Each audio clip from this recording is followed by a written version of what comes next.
আসসালামু আলাইকুম রহমতুল্লাহ বারকাত। আলহামদুলিল্লাহ ওয়াসসালাতু ওয়াসসালামু আলা রাসূলিল্লাহ ওয়া আলা আলিহি ওয়া সাহবিহি ওয়া মান ওয়ালা, আম্মা বাদ। ফাউযু বিল্লাহি মিনাশ শাইতানির রাজীম। লিয়ুনফিক যু সাআতিন মিন সাআতিহি ওয়া মান কুদিরা আলাইহি রিজকুহু ফালইউনফিক মিম্মা আতাহুল্লাহ লা ইউকাল্লিফুল্লাহু নাফসান ইল্লা মা আতাহা সায়াজআলুল্লাহু বা'দা উসরিন ইউসরা। আল্লাহ পাকের সমস্ত প্রশংসা যে আল্লাহ পাক রব্বুল আলামিন সকল বান্দার প্রতি বড় দয়াবান। আল্লাহ পাক সবার রিজিকের ব্যবস্থা করেন, সবার সমস্যার সমাধান করেন। আল্লাহ পাক প্রত্যেক বান্দাকে সাহায্য করেন। আল্লাহ পাকের কাছে যারা চায় আল্লাহ পাক তাদের ডাকে সাড়া দেন। সালাত এবং সালাম নাজিল হোক মুহাম্মদুর রাসূলুল্লাহ সাল্লাল্লাহু আলাইহি সাল্লামের উপর, যিনি বিশ্বজাহানের সমস্ত সৃষ্টির জন্য রহমত ছিলেন। আমাদের তাফসির হবে সূরা তালাকের আয়াত নম্বর 7 থেকে। আল্লাহ পাক ইরশাদ করছেন, এতে তালাক প্রাপ্তা নারীদের খরচ সম্পর্কে, ব্যয়বহন সম্পর্কে, যে ওই সব মহিলারা যাদের তালাক হয়েছে আর তালাকে রাজি হয়ে আছে, এখনও স্বামী ফিরাতে পারবে, ইদ্যতের মধ্যেই ওই সব মহিলারা রয়েছে, তাদেরকে খরচ দিতে হবে। খরচের পরিমাণটা কেমন হইতে হবে? এই ক্ষেত্রে যে যতটা সামর্থ্য রাখে সেই অনুযায়ী খরচ দেবে। একই দেশের, একই গ্রামের, একই সমাজের যারা ধনাঢ্য ব্যক্তি দিনে যেই রকম খরচ করবে ওই রকম ধরনের খরচ দেবে। আর ওই গ্রামেরই গরিব দরিদ্র মানুষ যেমন গরিব দরিদ্ররা খরচ করে সেই রকমের খরচ দেবে। আল্লাহ পাক এই মর্মে ইরশাদ করছেন, লিয়ুনফিক যু সাআতিন মিন সাআতিহি, যাতে করে ব্যয় করে সচ্ছল ব্যক্তি। যু সা মানে সচ্ছল ব্যক্তি, মিন সাআতিহি তার সচ্ছলতা অনুযায়ী। সচ্ছলতা আছে, অভাব নেই, সুতরাং যথেষ্ট পরিমাণে দেবে। ওমান কুদিরা আলাইহি রিজকুহু, আর যার রিজিককে, উপজীবিকাকে সংকুচিত করা হয়েছে, সীমিত আল্লাহ রিজিক দিয়েছেন, অল্প পয়সা, ফালইউনফিক মিম্মা আতাহুল্লাহ, যা আল্লাহ পাক দিয়েছে তা থেকে যেন সেও তার ওই তালাকপ্রাপ্তা স্ত্রীর উপর খরচ করে, ব্যয় করে। লা ইউকাল্লিফুল্লাহু নাফসান ইল্লা মা আতাহা, আল্লাহ পাক যা দান করেছেন তার অতিরিক্ত কোনো ব্যক্তিকে দায়িত্ব চাপান না। আল্লাহ পাক আপনাকে অল্প পয়সা দান করেছেন আর আপনাকে দিতে হবে অনেক টাকা, এইরকম আল্লাহ করেন না। এগুলি আল্লাহর পক্ষ থেকে ফয়সালা। তাহলে বিচার বিভাগকে এই আয়াতগুলি সামনে রাখতে হবে। একটা গরিবের কেস গেছে, স্বামী স্ত্রীর কেস, আর খরচ দিতে হবে। তাহলে সরকার যখন অর্ডার করবে যে হ্যাঁ খরচ দিতে হবে, তো গরিবের যেমন খরচ দেওয়া উচিত সেই রকম খরচ তার উপর আবশ্যক করবে। আর যখন দেখবে যে না একটা পয়সাওয়ালা মানুষের কেস, এ যথেষ্ট পয়সা দিতে পারবে না, তখন বেশি করে তার উপর খরচ নির্ধারণ করা যে এত টাকা তোমাকে মান্থলি দিতে হবে। এটা সরকারের কাছে যখন আদালতে কোনো কেস আসবে তখন এইরকমই নীতিমালা অবলম্বন করবে, যা আল্লাহ নাজিলকৃত বিধান। আল্লাহ পাক বলছেন, সায়াজআলুল্লাহু বা'দা উসরি ইউসরা, তালাক হয়ে গেল, খরচ খরচা দিল স্ত্রীর, তারপরে এক সময় তো পৃথক হইতে হবে, তারপরে স্বামী বাড়িতে সংসারের কাজ করার লোক নেই, এই দিক থেকে মানসিক, শারীরিক, পারিবারিক অশান্তি, ওই দিকে স্ত্রী স্বামী হারা হয়েছে, তার দুঃখ কষ্ট বেদনা, আর কোথায় যাব, কোথায় আশ্রয় নিব, আগামী জীবনটা কি হবে, এই নানান চিন্তায় হয়তো পেরেশান থাকতে পারে। আল্লাহ পাক বলছেন যে দেখো, কেউ চিন্তা করিও না, সায়াজআলুল্লাহু বা'দা উসরি ইউসরা, প্রত্যেক কঠিনের পরে আল্লাহ পাক শীঘ্রই সহজ করে দেবেন। আল্লাহ পাকের প্রতিশোধ, কিন্তু আল্লাহর বান্দা হইতে হবে, আল্লাহ পাকের গোলামির প্রমাণ দিতে হবে, আল্লাহর আনুগত্য করতে হবে। ওয়াকাইয়্যিম মিন কারিয়াহ, আল্লাহ পাক বলছেন বহু জনপদ রয়েছে, আতাত আমরে রব্বিহা, যে জনপদের অধিবাসীরা তাদের রবের, প্রতিপালকের আদেশের, নির্দেশের বিরুদ্ধাচরণ করেছিল, নাফরমানি করেছিল। বহু দেশ, বহু অঞ্চল, বহু গ্রাম, কারিয়া গ্রামকে বলা হয়, শহরকে বলা হয়, দেশকে বলা হয়, কোরআনের ভাষায় কারিয়া সব কিছুকে বলা হয়েছে। আর কারিয়া বলে জনপদ বলে জনপদের অধিবাসীদেরকে উদ্দেশ্য করা হয়েছে। বহু জনপদ আর জনপদের অধিবাসীরা এরকম ছিল যে সেখানকার লোকেরা আল্লাহ পাক যে তাদের প্রতিপালক, আল্লাহ পাকের আদেশ নিষেধের বিরুদ্ধাচরণ করেছে, অরসলিহি এবং আল্লাহ পাকের রসুলগণের বিরুদ্ধাচরণ করেছে।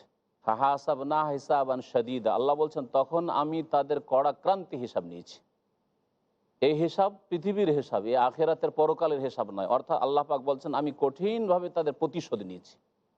যখন আল্লাহ দ্রোহী হয়েছে, আল্লাহ পরকালে বিশ্বাসী হয়নি, পাপ খোলাখুলি পাপ করা শুরু করেছে, আল্লাহ পাকের গজব ক্রোধ নেমে এসছে, আল্লাহ পাক ধ্বংস করেছেন। এ হচ্ছে আল্লাহ পাকের কঠিন পকড়াও, প্রতিশোধ নেওয়া। ও আজদাবনাহা আযাবান নকরা, এবং তাদেরকে আমি কঠোর শাস্তি দিয়েছি। বহু জাতিকে আল্লাহ এইভাবে মানব জাতির ইতিহাসে ধ্বংস করেছেন। ফাযাকাত ওয়াবাল আমরিহা, সুতরাং এই যে শাস্তি পেল, শাস্তিটা এমনিতে দেওয়া হয়নি। তাদের যে কাজকর্ম ছিল, পাপাকার্য ছিল, এই পাপাচারের পরিণাম আস্বাদন করেছে। পাপ করেছিল তার পরিণাম, অবাল পরিণাম তারা পেয়েছে। ওয়াকানা আকিবাত আমরিহা খুসরা, আর তাদের শেষ পরিণাম সর্বনাশী ছিল, ক্ষতিগ্রস্ত হওয়া ছাড়া আর কিছু ছিল না। তাহলে যারাই আল্লাহর দ্বীনকে অস্বীকার করেছে, আল্লাহ পাককে অস্বীকার করেছে, আল্লাহ পাকের তৌহিদ একত্বকে অস্বীকার করেছে, শিরকি বিদাতে লিপ্ত হয়েছে, বিভিন্ন পাপে লিপ্ত হয়েছে, আল্লাহর হক নষ্ট করেছে, বান্দার হক নষ্ট করেছে, মাতা পিতার হক নষ্ট করেছে, আল্লাহ পাক তাদের বহু জাতিকে দুনিয়াতেই শাস্তি দিয়েছেন। আর অনেককে রয়েছে আল্লাহ ছাড় দিলেও ছেড়ে দেন না। আল্লাহ কোরআনে বলছেন আমহিলহুম, অবসর দাও, কিন্তু ছেড়ে দাও এই কথা বলা হয়নি কোরআনে। কিন্তু কোনো পাপিষ্টকে ছাড়া হবে না। ইহকালে যদি ছাড় দেওয়া হয়, আখেরাতে ছেড়ে দেওয়া হবে না, কবরের জীবনে ছেড়ে দেওয়া হবে না। আর না হলে দুনিয়াতেও যে মানসিক পীড়া, শারীরিক পীড়া, পারিবারিক সমস্যা, সামাজিক অশান্তি, রাষ্ট্রীয় অশান্তি, অর্থনীতির সংকট ইত্যাদি, এগুলি আল্লাহ পাকে বিভিন্ন রকমের আযাব, আসমানি দুর্যোগ, জমিনি দুর্যোগ, আল্লাহ পাকের আযাব, কিন্তু নির্বোধরা বুঝে না।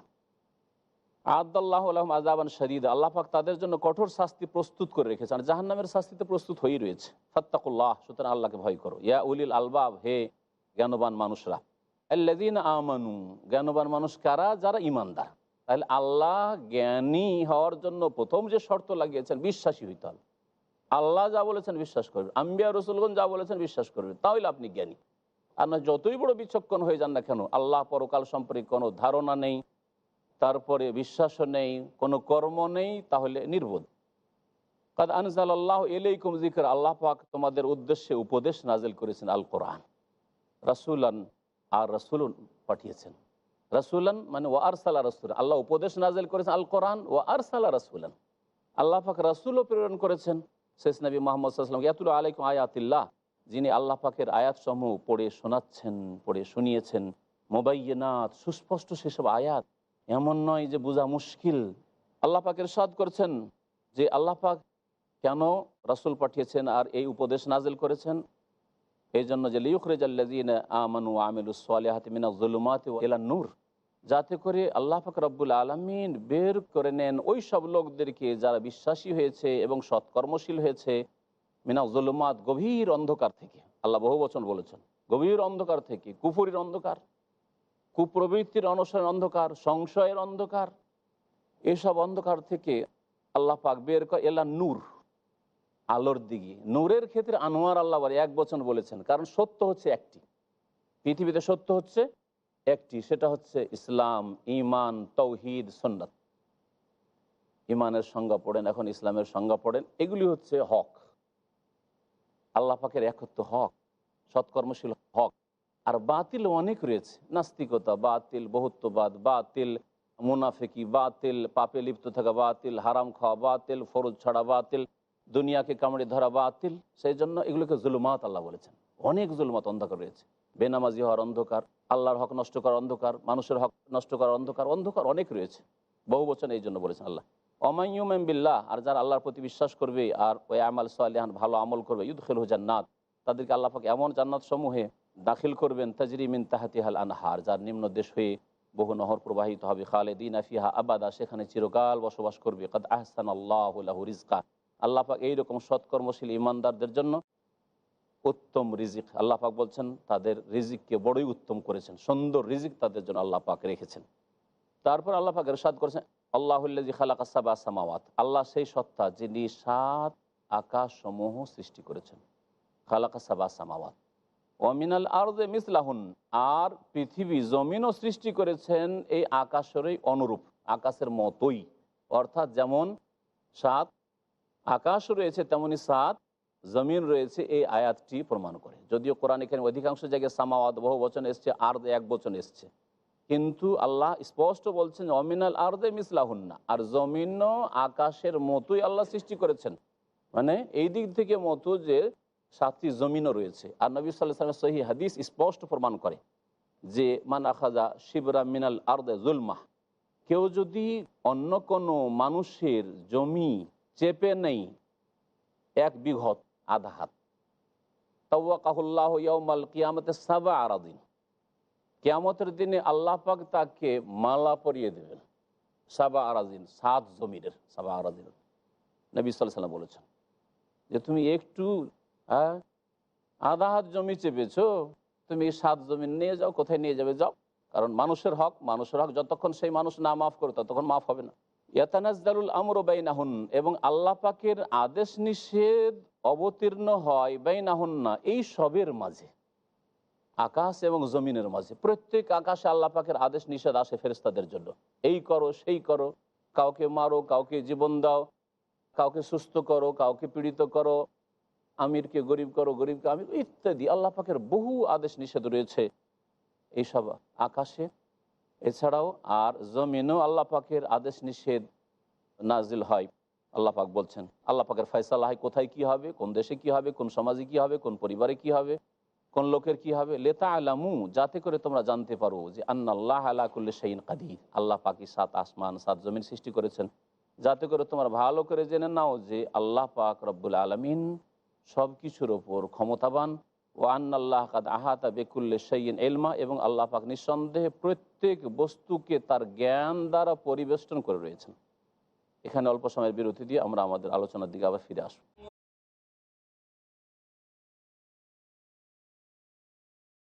সম্মানিত ভাতৃমণ্ডলী, ফিরে আসি আমাদের আলোচনার দিকে। আমাদের আলোচনা চলছিল সূরা তালাকের, আর তালাক সম্পর্কে আমরা এই অল্প সময়ে বেশ কিছু মাসলা মাসাইল পেশ করলাম এই আয়াতগুলির আলোকে। আর তালাকের বিষয়টি অত্যন্ত জটিল, সুতরাং সাধারণ মানুষ তো দূরের কথা, সাধারণ মুসলিম তো দূরের কথা, যারা আলেম মানে আলেমের মতো আলেম, তাদেরকেও তালাকের ফতোয়া দেওয়ার ক্ষেত্রে একটু সতর্ক সাবধান হওয়া উচিত। ফতোয়া দেওয়ার জন্য আপনি যেমন আল্লাহর পক্ষ থেকে সাইন করছেন, ফতোয়াকে বলা হয়েছে তৌকি আন রব্বিল আলামিন, বিশ্বজাহানের প্রতিপালকের পক্ষ থেকে আপনি সাইন করছেন, স্বাক্ষর করছেন, আল্লাহর প্রতিনিধিত্ব করছেন ফতোয়া দেওয়ার ক্ষেত্রে, আল্লাহর কথা বলছেন। সুতরাং আপনাকে জানতে হবে যে আমি যে কথাটি বললাম এর উৎস কি, কোন আয়াতের ভিত্তিতে বললাম অথবা কোন হাদিসের ভিত্তিতে বললাম, আয়াত কি আসলে প্রমাণ করে না আমি অপব্যাখ্যা করলাম, এটা আপনাকে কনফার্ম হইতে হবে। হাদিস যেটা বললাম হাদিসটা সহি না জয়ীফ, আর এই হাদিসটা কি এই আমার মাসলা যেটা বলছি এর উপর ফিট হয়। তারপরে সবচেয়ে ভালো সতর্কতা যে আমার পূর্বে কি আর কেউ বলেছেন, কোনো ওইরকম বিশিষ্ট আলেম, মুহাদ্দিস, ফাকিহ, সালাফে সালেহ, সাহাবায়ে কেরামদের যুগ থেকে শুরু করে আমাদের সালাফ কেউ রয়েছে, কেউ বলেছেন এইরকম ফতোয়া, নতুন একটা ফতোয়া দিয়ে বসলেন যেটা মারাত্মক হবে আপনার জন্য। সুতরাং ফতোয়ার ক্ষেত্রে খুব সতর্ক সাবধান। এইরকমই যেসব ভাইয়েরা তালাক দিতে বাধ্য হবেন, তালাক দেবেন, সেই ক্ষেত্রে তালাক দেওয়ার আগে ফাস আলু আহলা যিকরি ইন কুনতুম লা তা'লামুন, যদি না জানা থাকে, আর জানা নেই তালাকের খুঁটিনাটি মাসলা মাসাইল, সুতরাং আপনি জিজ্ঞাসা করে নেন। আর এই জিজ্ঞাসা করতে করতে আপনার হয়তো মাথাটা ঠান্ডা হয়ে যাবে, রাগারাগিতে সাথে সাথে তালাক। সমস্যাটা হচ্ছে আমাদের মুসলিম সমাজের, উপমহাদেশে, যে তালাক রাগের সময় ছাড়া ঠান্ডা মেজাজ তালাক দেয় না, সাথে সাথে দিল তালাক, আর তারপরে একবারে হারাম তালাক, বিদাতি তালাক, একসাথে 3 তালাক। তো এগুলি হচ্ছে সময়। তারপরে যখন মাথা ঠান্ডা হলো, হাই কি করলাম, 3টাই ছেড়ে দিলাম গুলি একসাথে, তো আর কিছুই নেই, বিবি গেল, ছেলে মেয়েদের কি হবে, সংসারের কি হবে না, মাসলা জিজ্ঞেস করতে যান। মাসলা জিজ্ঞেস করতে গেলেন, হয়তো আলেম সাহেব একটু বুঝালেন কেন তালাক দেবেন, ওখানেই হয়তো মাথা ঠান্ডা হয়ে গেলো, যেতে আসতে মাথা ঠান্ডা হয়ে গেছে। উজু করেন, একটু মাথা আরও ঠান্ডা করেন, শয়তান থেকে আল্লাহর কাছে পানা চান, আউযুবিল্লাহি মিনাশ শাইতানির রাজিম পড়েন, তাহলে ওতে শয়তান দূরে হলো, অনেকটা মাথা ঠান্ডা হলো। তারপরে চিন্তা করেন কি আসলে কি তালাক দিতে হবে, কে নামাজ পড়ে না, শিরিক করে, জেনা ব্যভিচার, কুকাজে লিপ্ত, এর স্বভাব খুব খারাপ, অবাধ মেলামেশা, এর কথাই শোনে, অবাধ্য স্বামীর, এইরকম কিছু ক্ষেত্রে রয়েছে। আর এই নয় যে আপনার বিনা আদেশে অনুমতিটা নেই, ওর মায়ের বাড়ি চলে গেছে, দিলেন তালাক, কেন গেলে আমার মায়ের খেদমত করে, আপনার মায়ের দাসী। এই যে একটা ধারণা আমাদের বাঙালি সমাজে, যে আমার স্ত্রী আমার মায়ের, আপনার মায়ের কেন খেদমত করে, আপনার মায়ের খেদমত আপনি করবেন, অবিল বলে দেন। আপনাকে বলা হয়েছে যে আপনি মাতা পিতার সেবা করেন, আপনার স্ত্রীকে বলা হয়েছে যে তোমার স্বামীর মায়ের বাবার সেবা করো। তবে স্বামীকে খুশি করার জন্য তার জন্য উচিত হবে স্বামীর মা বাবারও সেবা করা যতটা পারবে, কিন্তু এইভাবে বোঝা চাপিয়ে দিয়ে না যতটা আল্লাহ না চাপিয়েছে, এত বড় বোঝা করে দিয়ে না, যা তার অধিকার নেই, আমার বিনা হুকুমে 1 পা ওঠাতে পারবে না, তার মাকে কেন দেখতে গেল না, এইরকম না। যদি সেখানে পর্দার ব্যবস্থা থাকে, আল্লাহকে ভয় করে, তারা সেখানে গেলে কোনো আশঙ্কা নেই চরিত্র নষ্ট হওয়ার, তাহলে যেতে দেবেন, যাবে আসবে, আত্মীয়তার সম্পর্ক রাখবে। তো এখানে আমাদের তাফসির শেষ হয়েছে সূরা তালাকের। এখন আপনাদের সামনে প্রশ্নর সময় আছে, যদি কোনো ভাইয়ের প্রশ্ন থাকে তাহলে আপনারা প্রশ্ন পেশ করতে পারবেন। আসসালামু আলাইকুম। ওয়ালাইকুম সালাম রহমতুল্লাহ। আমরা একটা কথা শুনি যে বিবাহ করো কিন্তু তালাক দিও না, তালাক দিলে আল্লাহর আরশ কেঁপে ওঠে। এই কথাটা কতটা বিবাহ সত্য? করো তালাক দিও না, এটা কোরআন হাদিস বিরোধী কথা। তবে যথাসাধ্য তালাক দিও না যদি বলে তো ঠিক আছে, যথাসাধ্য তালাক দিও না। অগতির গতি না হলে, নিরুপায় না হলে তালাক দিও না। এমনিতে সামান্য শুধু কাপড় বদল করার মতো বদল করতে চান, যে বয়স হয়ে গেছে আর রূপ লাবণ্য চলে গেছে আর আমি এখনও শক্তিশালী হয়ে আছি, তো আর দুটো তো রাখতেই পারবো না, তো তালাক দিয়ে সরাই। হ্যাঁ, কারণ আমাদের মহিলারাও খুব মুশকিল যে এরা দুটো রাখতে দেবে না, আর প্রয়োজন হয়তো স্বামীর, একটাতে মিটছে না। হারাম যদি করে নেয় তাতে সন্তুষ্ট, ব্যভিচার করলে সন্তুষ্ট, কিন্তু যদি বিবাহ করে নেয় মেনে নিতে পারবে না। এ জাহিলিয়াতের যুগ, জাহিলিয়াতের যুগ। কোন এক মুসলিম দেশের আদালতে লোকের বিরুদ্ধে কেস করা হয়েছে, মহিলা কেস করেছে আমার স্বামী আমার বিনা অনুমতিতে বিয়ে করে নিয়েছে দ্বিতীয়। তখন আসামি হয়ে সেই স্বামী হাজির হয়েছে, পুরুষকে জিজ্ঞেস করছে জজ যে কেন বিয়ে করেছো তুমি? তো বলছে স্যার আমি বিয়ে করিনি, ওটা হচ্ছে আমার গার্লফ্রেন্ড। তো বলছে তাই নাকি? বলছে হ্যাঁ। তাহলে তো কোনো অপরাধ না। এ হচ্ছে মুসলিম, মুসলিম উম্মতের, মুসলিম দেশের আদালতের অবস্থা। আল্লাহ হেফাজত করে, দেশের নাম বলবো না। তো উত্তর হয়েছে আপনার তালাক অগতির গতি, তালাক দিতে পারে, কিন্তু তালাক দিলে আল্লাহর আরশ কেঁপে ওঠে, এই হাদিসটি সহি নয়। জি, প্রয়োজনে তালাক দিলে কিছু হয় না, আল্লাহর আরশ কাঁপে না। অন্যায় করে তালাক দেবেন তাহলে তার, বিশেষ করে আমাদের উপমহাদেশে তালাক প্রাপ্তদের বিয়ে সাধারণত হয় না। বিধবা তালাক প্রাপ্তদের জন্য বড় সমস্যা। সুতরাং এমনিতে ছোটোখাটো কারণে তালাক দেবেন না, বড় বড় কয়েকটি কারণ আমি বললাম, এই ধরনের কারণ যদি হয়তো ঠিক আছে। এখন আর আপনার মাকে মেরে দিয়েছে, আপনার বাপকে গাল দিয়ে দিচ্ছে, তাই এগুলো বড় অপরাধ। একবার একবার দুইবার হয়তো মাফ করতে পারেন, কিন্তু এইরকমই স্বভাব থাকে তা রাখবেন না, তালাক দেবেন। আসসালামু আলাইকুম। ওয়ালাইকুম সালাম রহমতুল্লাহ। শেখ সাহেব, আপনি তালাকের বিষয়ে বললেন। একজন স্বামী তার স্ত্রীকে তালাক দেবে কি কি কারণের বিষয়ে? কি কি কারণে? আমি ইঙ্গিত করলাম, যদি আল্লাহর সাথে শিরক করে, তাওহীদ নাই তার, অথবা 5 ওয়াক্ত নামাজ পুরা না পড়ে, কিন্তু তারপরে কিছুদিন উপদেশ দেবেন, সতর্ক করবেন, তাকে ইসলামিক জ্ঞান দেবেন, আপনি চেষ্টা করবেন, কিছুদিন দেন, তাকে সময় দেন। অথবা চরিত্র নষ্ট করে ফেলেছে, রাখা সম্ভব না, অথবা আপনার বিরুদ্ধে ষড়যন্ত্র করছে, আপনাকে আশঙ্কা লাগছে কে বাড়িতে আসলে কখন খুন করে দিতে পারে। অনেক মহিলারা এরকম আছে, হয়তো কারোর সাথে প্রেম আছে, যে কোনো সময় ও খুন করে দিয়ে পালিয়ে যেতে পারে। তাহলে তার তালাক দিয়ে তাড়াতাড়ি আপনি আত্মরক্ষার ব্যবস্থা করেন, আপনি আপনিকে নিজেকে সুরক্ষিত করেন। এইরকম বেশ কিছু নজির আছে, আর এমনি ছোটোখাটো বিষয়ে নয়। আসসালামু আলাইকুম। ওয়ালাইকুম সালাম রহমতুল্লাহ। একজন মুসলিম ব্যক্তি কাফের এবং মুশরিক কোন কর্মক্ষেত্রের মাধ্যমে বলা যাবে? একজন মুসলিম ব্যক্তিকে অতক্ষণ পর্যন্ত কাফের বলা যাবে না যতক্ষণ পর্যন্ত আল্লাহ বা তার রাসূল কাফের না বলেছেন। নিজের ইজতিহাদের ভিত্তিতে শুধু কাফের বলে দেবেন, আর ইজতিহাদের যোগ্যতাও আছে কিনা এটাও তো ওজন করতে হবে। আজকাল পৃথিবীতে তেমন মুজতাহিদ পাওয়া মুশকিল। সুতরাং এই কুফুরির ব্যাপারটা এত ডাল ভাত নয় যে আবেগে, আজকাল কুফুরির ফতুয়াটা আবেগে হয়ে থাকে। আর মুসলিম সমাজে আজকাল কাফের যারা জন্মসূত্রে কাফের তাদেরকে কাফের বলেন না, নিজেদের মধ্যে একদল আর এক দলকে কাফের বলে থাকে। এটা সবচেয়ে বেশি। যদি দুটোর পরিসংখ্যান দেখেন তাহলে যারাকে আল্লাহ জন্মসূত্রে কাফের করেছেন, মুশরিক করেছেন, তাদেরকে কাফের বলবেন না, বলছেন না কাফেরকে কাফের বলা হারাম। এই ফতোয়া আবার আছে, ভ্রান্ত ফতোয়া। কিন্তু মুসলিম সমাজে আপনার তরিকায় না ওই কাফের। আরে দুনিয়ার গরজে, নেতৃত্বের গরজে মানব রচিত বিধান বাস্তবায়ন করছে, কিন্তু আল্লাহ পরকালে বিশ্বাস আছে, মানব রচিত বিধান বিশ্বাস নেই তার যে এটাই সমাধান, কিন্তু পারি না। তাহলে ফাসেক জালেম আল্লাহ বলেছেন না, ঢালা হারে যারা মানব রচিত বিধান দিয়ে ফয়সালা করে তারা একেবারে বের। এই ফতোয়া দেওয়ার আলেমকে অধিকার নেই, আর সাধারণকে অধিকার নেই। আর কাফের কাউকে বলার ক্ষেত্রে একটা হচ্ছে সাধারণভাবে আমভাবে কথা বলা, যে যারা এইরকম কাজ করবে তারা কাফের হবে, যার মধ্যে এই পাপ পাওয়া যাবে, এই অন্যায় পাওয়া সে কাফের, এটা একটা আলাদা কথা।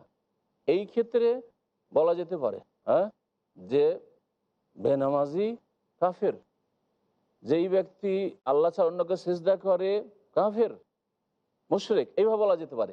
কিন্তু একটা লোককে দেখছেন যে কবরে সিজদা করছে, আর বলছে তুমি কাফের, বা এই লোকটাই কাফের, খাস করে এটা হচ্ছে খাস করে তাকফির মুআয়্যান, নির্দিষ্ট কোনো ব্যক্তিকে কাফের বলা, যদিও সে কুফরি করে, বলা যাবে না যতক্ষণ পর্যন্ত কাফের বলার জন্য যেসব শর্ত রয়েছে শর্ত পুরা না হবে, আর যে মাওয়ানে বাধা রয়েছে, বাধা যতক্ষণ পর্যন্ত দূর না হবে। এগুলি সাধারণ মানুষ তো বুঝে না, আমাদের দেশে আলেম সমাজে বুঝে কিনা ঢাল হারে কাফের বিরোধী, আবেগে দাও কুপুরি ফতোয়া, রাগ উঠেছে কাফের, আমাদের বিরুদ্ধে বলেছে দাও কাফের ফতোয়া। এইভাবে চলে না। শর্ত পুরা হইতে হবে আর বাধা দূর হইতে হবে। ওর কাছে সংশয় আছে, কবরে সেজদা করছে কিন্তু সংশয় আছে, ওর কাছে আসল ইসলাম স্পষ্ট করে পৌঁছেনি, সংশয় যে আল্লাহকে সরাসরি পাওয়া যায় না, আল্লাহকে পেতে হইলে কোনো একটা মাধ্যম লাগে, আর মাধ্যম ইমান আমল আসল কোরআন হাদিস বলছে, কিন্তু অজ্ঞতার কারণে মনে করছে মাধ্যম মানে বড় ব্যক্তি, ওলি আউলিয়াকে না ধরলে আল্লাহকে পাওয়া যাবে, এটা সংশয়। সুতরাং এই খাস করে বলবেন যে তুমি কাফের, যেহেতু তুমি আল্লাহ সামনে সেজদা করো, এটা জায়েজ নয় যতক্ষণ পর্যন্ত ওর সংশয় দূর না করে, শুভাত না দূর করেছেন। তারপরে তার অজ্ঞতা, জেহালাত আছে, অজ্ঞতা, জানে না ইসলাম সম্পর্কে, তৌহিদই শুনে নাই, তৌহিদের আমাদের দেশে আলোচনাই হয় না, সমস্ত বক্তব্য হয় তৌহিদ নিয়ে আলোচনা হয় না, ছোটখাটো মাসলা মাসাইল নিয়ে বাড়াবাড়ি করা হয় আর বহাস মোনাজারা হয়, কিন্তু তৌহিদ আর শিরকের ওপর কোনো দর্শ হয় না। উজু ভঙ্গের কারণ সাধারণ মুসলিম বলতে পারবে, নামাজ ভঙ্গের কারণ বলতে পারবে, তাই না, রোজা ভঙ্গের কারণ বলতে পারবে, কিন্তু তৌহিদ ভঙ্গের কারণ জিজ্ঞাসা করেন মুসলিম বলবে হা হা লাদরি, তা তো প্রথমবার শুনছি।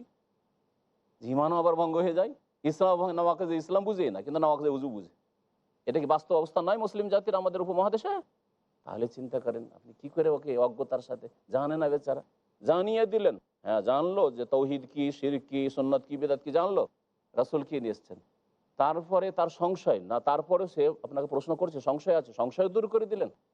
এইসব দূর করে দেওয়ার পর বলছেন না আমি এটাই বিশ্বাস করবো, এটাই বিশ্বাস করবো, তারপরে সে নিরুপায় নয়, তাকে কেউ বাধ্য করেনি, হতে পারে বাধ্য করে তাকে কেউ সেজদা করাচ্ছে, যে সময় সেজদা করেছে হয়তো কেউ বাধ্য করেছে, তুই সেজদা কর না, মেরে দেবো, তবে বাধাগুলিও দূর হইতে হবে, না জবরদস্তি যেন না তার উপর না করায়, কি করে ও কাফের হবে, ওকে জবরদস্তি সেজদা করিয়ে নেওয়া হয়েছে, বুঝছেন না? তাহলে এখন ব্রেনটা খুলছে, যেটা আল্লাহর এইভাবে কাফের বলা যাবে না। আল্লাহ পাক রব্বুল আলামিন যেন আমাদের বুঝার তৌফিক দান করেন, আমল করার তৌফিক দান করেন, ঈমান সুন্দর করার তৌফিক দান করেন, সুন্দরভাবে আল্লাহ পাকের শুকরিয়া জ্ঞাপনের তৌফিক দান করেন। সুবহানা রাব্বিকা রাব্বিল ইজ্জাতি আম্মা ইয়াসিফুন ওয়া সালামুন আলাল মুরসালিন ওয়া আলহামদুলিল্লাহি রাব্বিল আলামিন।